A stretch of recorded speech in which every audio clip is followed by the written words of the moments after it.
My question is, do you really want to solve your spam problem on your Yahoo Mail? Like, yeah, you found the perfect tutorial then. If you have a look here, I have over 15k emails. That's over 1500 emails, and yeah, you can do something about it. This is an email I never use, and that's how I get here. But in case you want to solve this problem, there are a couple of ways how to solve it. So as an example, let's say I want to block this email from Fiverr. Let's say they send me a couple of dozens, couple of hundreds per week, and I don't want that. Select the email from the spammer. In my situation, let's assume it's Fiverr, and as you can see, it's from here. You can see the sender email address, and underneath it's mine. I will have to copy the sender email address, basically the person that sent that to me, and let's just copy that. Now if I'll go to settings here in the top right, then press on more settings, a new menu will pop up, and here you can find, let's see, where was that, security and privacy,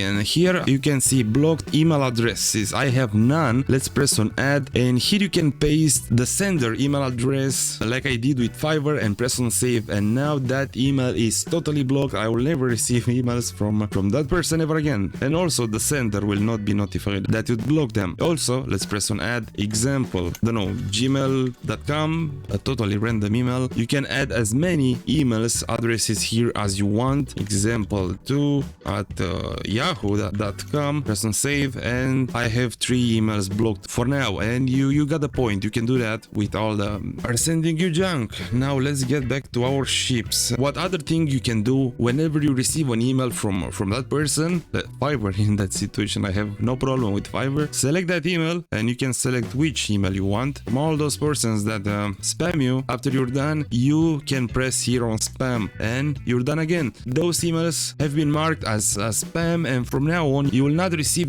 the emails in the inbox, but you'll receive those emails in the spam sections. You will not get notified. They will just get here and die here. At some point they will be deleted, and in this way you'll clean your inbox if you take your time to mark every email as a spam from those persons who you don't want to receive any email ever again.